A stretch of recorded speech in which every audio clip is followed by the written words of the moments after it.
Hello, it's your friendly neighborhood fairy, and I've been wanting to do this series for forever, and 12 a.m. on a random Monday is as good a time as any. So, I can't read books. I used to all the time, but I have this sort of problem of hubris, where I can't read a book without thinking I could write one better. And then I just do. I get back to writing instead of reading. But I want to read, and I've got so many books on my list. So I'm trying to convince my brain that reading is productive by making a YouTube.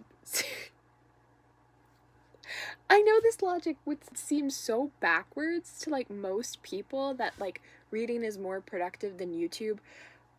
But I have to be creating things. I can't just consume. I don't know why. It's very hard for me to watch TV.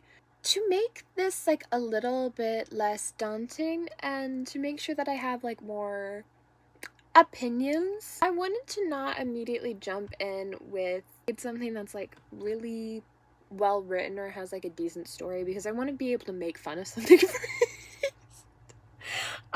And possibly love it at the same time, because honestly, I love stupid shit. So I want to read Uglies. Is that I think that's the official name, is Uglies. I don't know much getting into it, and that's how I like it. I hate reading the back of books. Great, now I know the story. I hate that. I hate knowing anything about it. So all I know is that they made a Netflix movie, I think, and I didn't watch it. Okay. I think this would be funny to compare. I want to not give you a review at the very end, but actually show you my opinions and my thoughts and my theories every step of the way. So step number 1 is not even starting what my theory is. Okay, I think the book is a utopia, which you don't know what a utopia is, because some people don't. So a utopia is a perfect world. It's a perfect city. It's an ideal society where everything is ideal. So think Hunger Games, but from the capital instead of the districts. And they don't watch kids die, so they don't realize that the districts exist. That's generally how a utopia works, because most utopias are dystopian when it comes to media.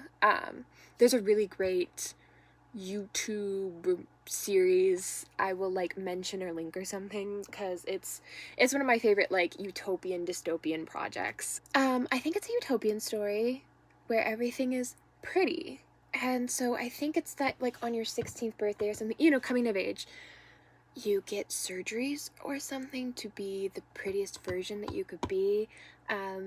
There's probably some amount of oh, she barely needed enhancements, but it doesn't seem like natural beauty is as high of a priority in the society when it's so normalized and almost mandated that you have to get surgeries and stuff. And I don't know if it's just the insane amount of Botox, but I did hear one sort of spoilerish that she met an old person for the first time and vomited seeing their wrinkles, and I'm pretty sure the old person was 50.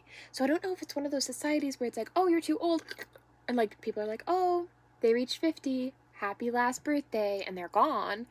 Or if, again, it was just the first time she saw a 50-year-old without Botox. But I find that scene really compelling, so that's one of the reasons I want to read it. So I should probably step away from my device now, or actually I'm gonna read on it. But actually get into it so that I can come back with a little bit more information. Hopefully this will motivate me and I'll actually stay focused. Let's see. Okay, I had a little bit of trouble finding it. It's on Libby, but Libby has this whole hold thing since it's connected to the library system. I'm gonna have to wait 4 weeks to have the whole thing, but they generally have a sample that's pretty decent, sometimes 10 chapters. So we'll see how far I get. Maybe it won't even be oh, I've gotten there by the time you know what I'm talking about, whatever. Okay, I just finished chapter 1, and I'm gonna say I made a good choice because this project did not come out of nowhere. I have tried getting back into reading since I was like, when did I stop reading? I guess like I stopped around like 16, and I've probably been trying to get back into it like ever since I stopped. Honestly, it's really hard to be drawn into a book like the first page. This one did not disappoint, surprisingly. I thought this was going to be one that I would like make fun of a lot, but maybe because I already went into it with that mindset, I didn't have high expectations. It doesn't seem as much of an artsy book as like an idea. And not an artsy idea, like just like an idea for a story, and then like written to entertain the writer, which is how books should be written. My note is just that I love the first sentence is just describing the sky, but it immediately, like right off the bat, is describing it in the most disgusting way possible. I've never heard someone describe a sunset as ugly, but she did. She described it as like cat vomit if you fed your cat a lot of salmon, which is such a creative way to see the sky. I really appreciate that. You know me, I love ugly things, so I feel like this book is going to be really interesting. I'm either going to really, really like it or really, really hate it, and honestly, I'm leaning toward like right now. I guess from it being made into a Netflix movie, and it has, I think, Joey King and John B. I'm sorry, I don't know his name. I kind of expected it would be sort of the Kissing Booth, though I guess I haven't read that. I don't plan to, though. I mean, you guys can tell me if you want me to. But I guess I thought it would be like really fanficky, and maybe it's because she hasn't seen a man yet. But I'm tired of the first page talking about rippling biceps and washboard abs. I'm tired. And I will say, she was describing her friend Paris, and I was like, oh my gosh, this is so cute that like she just misses her friend, and like the immediate like relationship that you're supposed to care about that isn't even there.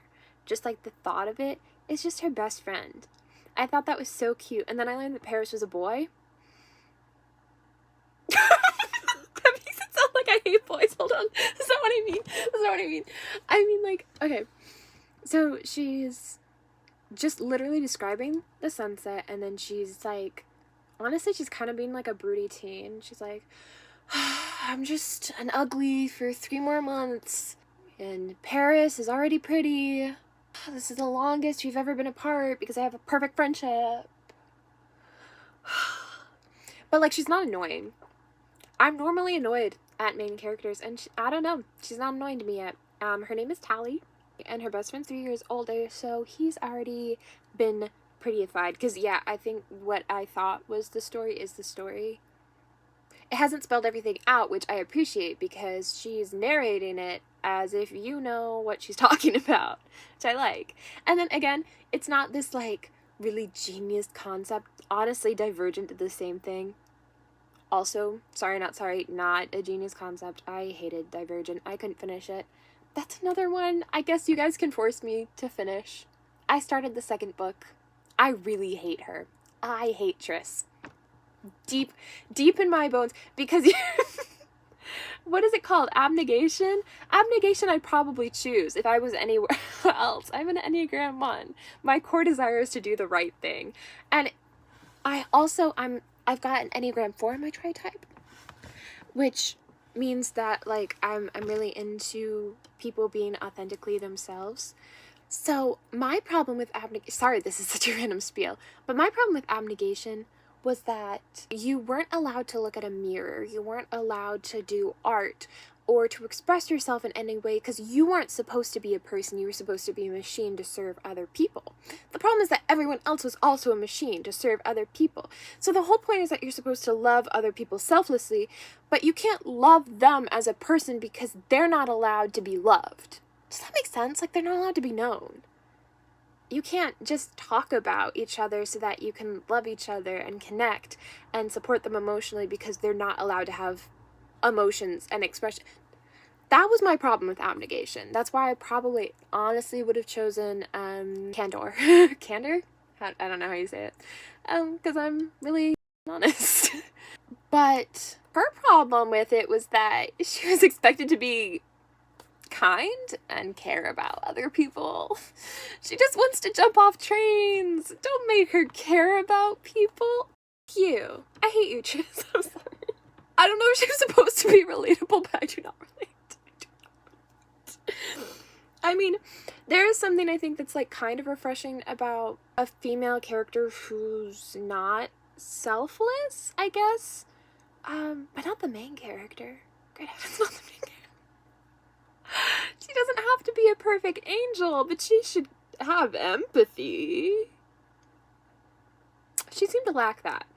So, anyway, this one has really similar names for things, you know, like candor and, okay, well, abnegation, I'm not familiar with what word they used for that one, but candor is just like a synonym for honesty, right? And like dauntless just seems like another word for fearless. So some of them are pretty on the nose, other ones I guess are a bit more confusing. Those like really easy, simple names, well, Uglies makes that seem like a joke, because there's Uglyville and there's Pretty City, is it? I think it's just Pretty. Is it called Pretty? Sorry, I should have taken better notes. It very clearly tells you everything, like there's a name for everything that just kind of makes sense, which I really appreciate. And also, I don't know that I know anyone named Tally. The only Tally I can think of is Tally Hall. And that's a band, I think, not one person. But tally is a word, like tallying up things. So it's well known, and then it sounds like a lot of other names. So if it is a made-up name, I think they did a good job of that. And Paris is not spelled like Paris, or however the fuck you say it. I literally quit taking French because I cannot pronounce it, and I was tired of being made fun of. So that's why I took Spanish, because it's easy to pronounce. It's not spelled like France. It's spelled P-E-R-I-S. But, I mean, there's always the potential, because I mispronounce everything, that I'm pronouncing it wrong. But I think you give me a bit more grace because you're probably a reader, and no reader pronounces things correctly. We don't talk to people, we just read. I'm gonna say we as if I'm one of you guys. I used to be, and that's kind of my problem with pronouncing things. But, yeah, here we are. Anyway, I like the names are very easy to remember. They're very easy to pronounce. Hopefully. I've never seen that one, dry bar comedy. My name is not Rebecca, it's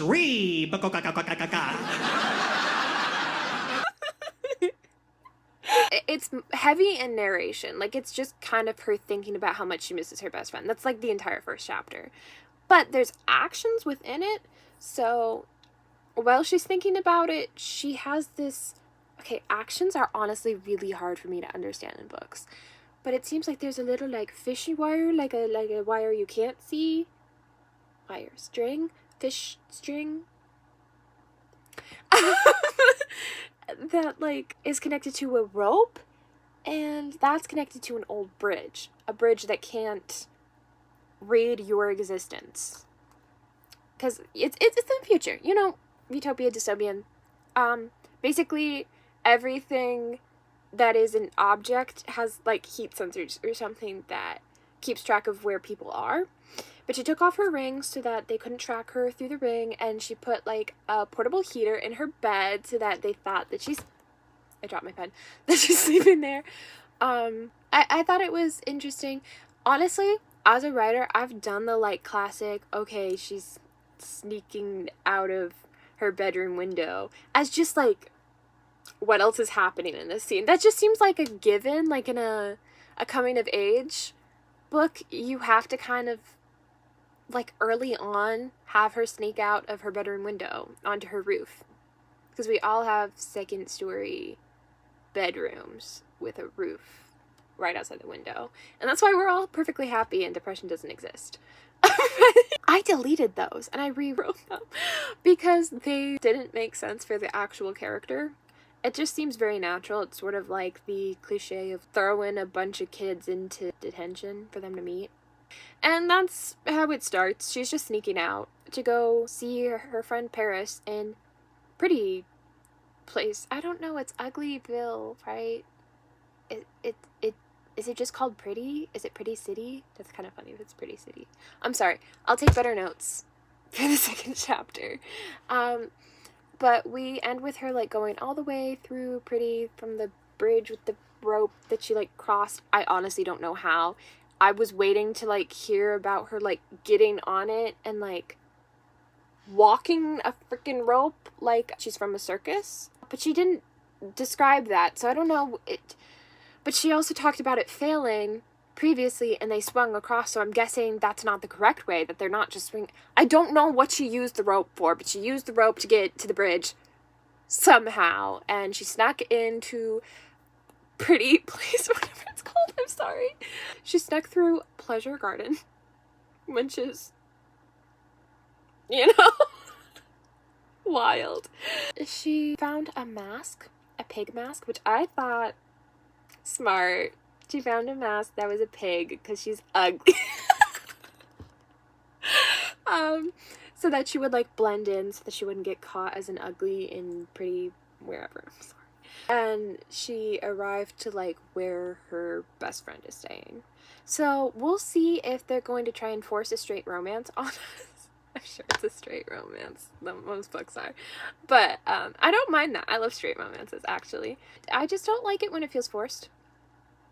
So we'll see if they're actually just genuine best friends, or if she's going to describe his washboard abs. To be fair, he's really pretty now, apparently. So I'm sure we're going to get a reaction at the very least of like, holy guacamole, he's hot. But everyone there is hot, so hopefully it's not like, oh, so I'm into you now. I don't know, maybe you're supposed to be into everyone in Pretty, and that's why maybe the gardens aren't like partners, but just like random people. You're like, oh, you're pretty, we're pretty. Let's do it.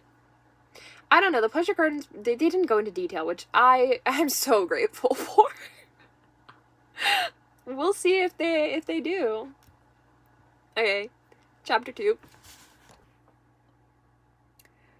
What a second chapter. Okay, I took way more notes. Nearly every note has a corresponding question. So let's get into it. The name is New Pretty Town. The question is small. Okay, so it's New Pretty Town, right? And it seems like there's this whole system of uglies from Uglyville and like pretties in New Pretty Town, where it seems like a very big operation that's more than just like 2 small towns, right? So it's just does every like county have 2 of these that they're named the exact same thing? Or is there a very small amount of humans left? How small is this society, I guess? Or is it really, really big things, but they just call them town and ville for some reason? That was my question. Anyway, one of the... Should I explain the plot?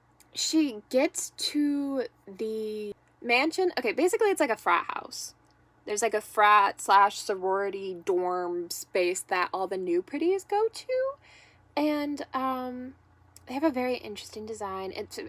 I like the way it's described, where it's like futuristic without being over the top, I guess. It's fun. Everything is fun. New Pretty Town is basically designed to, again, be a utopia, but more than just some sort of stupid, like, 1950s American dream type ideal. It's like your fantasies, dreams type. So, like, they keep referring to, like, safe fireworks, which is a very, again, these names are simple. You don't have to question them. Because it's like, you don't want to think that they're just shooting fireworks at everyone and, like, potentially killing people. So, safe is in the name, but it's basically just a firework. And yeah, they're just pointing them everywhere. Everything gets a firework. And there's parades all the time. Everyone's dancing. There's all these parties.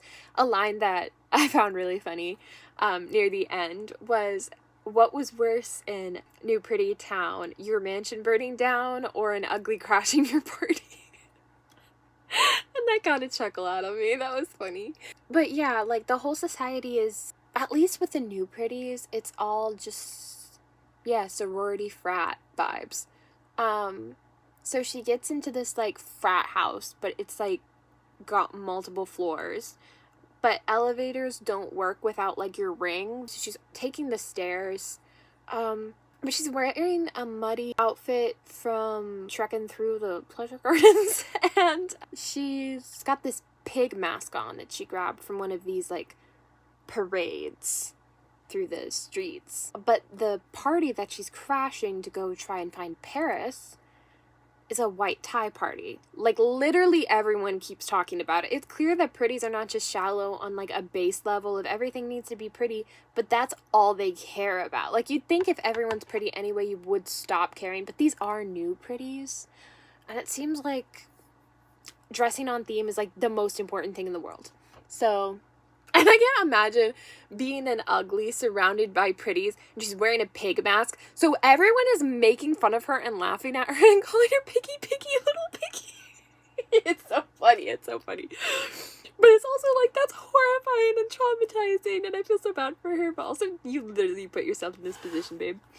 Anyway. Yeah, the whole thing is like her just navigating this party and trying to find Paris and wondering like, will I recognize him because he has a completely new face?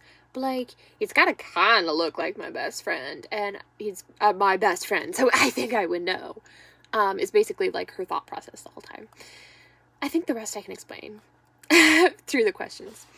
As she's going through this party, she comments, "There are no fights or arguments in New Pretty Town, even with new pretties." Drugs? That's my corresponding question. Because you're telling me that they're not just, the pretties aren't just like biologically engineered to be stunning. Something is happening like psychologically too, beyond just their weird like societal norms, like their culture. That's not what's happening, because uglies argue and apparently pretties don't. So drugs. That's my assumption, is drugs, but also maybe brain surgery. Can you remove the part of your brain that argues? How would you even do that? Because I get into arguments all the time on accident. How does that even, you can't disagree? Do they all think the same? Do they have the same opinions? Or is it just like, oh, a differing opinion, I respect that, and there's just no bigots or like people who take things the wrong way? I don't know. I have questions. She doesn't like the thought of him in a pleasure garden. Question: crush or appropriate disgust at a friend getting lucky? That hasn't been answered. I don't know.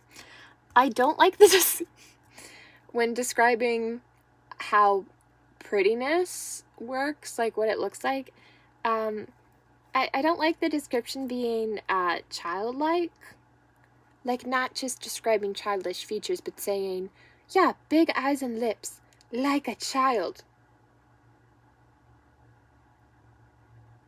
But I commented that I think it's a purposeful thing that the writer did, because it's kind of creepy and wrong that our beauty standards are all like childlike, but it's also, they went into like a description of like what exactly it is, that like biologically, like you can't help it, you just are attracted to pretties and you want to reproduce with them. And I actually kind of liked that, because it was very thoughtful, and it was like, okay, the big eyes and lips and the sort of childlike features make you think, oh, I don't want to harm them, I want to protect them, baby. And then them like being very clean and healthy and unblemished makes you think intelligent person that hasn't hurt themselves. Big strong person, my babies would be strong. I'm not even kidding. That's what she describes it as. It's literally, oh, you're really healthy, my babies would be healthy. That's the mindset, and that's why they're pretty. I guess we haven't gotten into why, but that's what the prettiness does. Don't like Paris. Yeah, we met Paris. So she found him. Well, the people were chasing her saying, "Piggy, piggy." Hey, little piggy, piggy. And he kind of sucks. He doesn't like, major big time suck, and I'm trying to be reasonable and like considerate here, because they have a seriously different culture and society, quite obviously. So like a certain amount of like shallowness I understand, but I wrote like why he bothers me. Because they used to sneak here together. This was a common activity for them as Uglies, both of them. Best friends, Uglies, going over this little bridge and looking at the pretty place. New Pretty Town. And what he says to her is, couldn't you wait? Couldn't you wait 3 months? I don't like that. I don't like that. You've done this the whole time. And then she's like, why haven't you written me? And he's like, I started, and then I was like, I'm a different person. You're ugly. He didn't say it in those words. But he was like, yeah, I started writing to you. And then I was like, we're different people. It doesn't make sense. I'm pretty now. I hate you. I kind of hate you. I hate you a little bit. She seemed fine with it. I don't know if that was, once again, like, oh, this is just how pretties are, or if that's just how men are. I have opinions. Another thing that came up in their discussion is they have weird-ass ugly nicknames. That's literally what they're called. And Tally's is Squint, and Paris's was Nose. And he's referring to her as Squint. I don't think he calls her Tally once. He just calls her Squint. But she can't really call him Nose now that he's had surgery. So I thought that was very, like, punching down of him. Like, maybe it's like, oh, cute, like, you remember little nicknames. But, like, the nicknames were literally people's biggest insecurities. So I don't feel like it's funny anymore. I don't know. And then she, like, casually mentions, okay, from chapter 1, she keeps messing with sort of this scab or something, like, on her wrist or hand somewhere. So we were definitely aware of it without it being, like, a major... I didn't think to mention it. Then when she's like, are we still friends? She's so needy in this elevator. And I'm needy.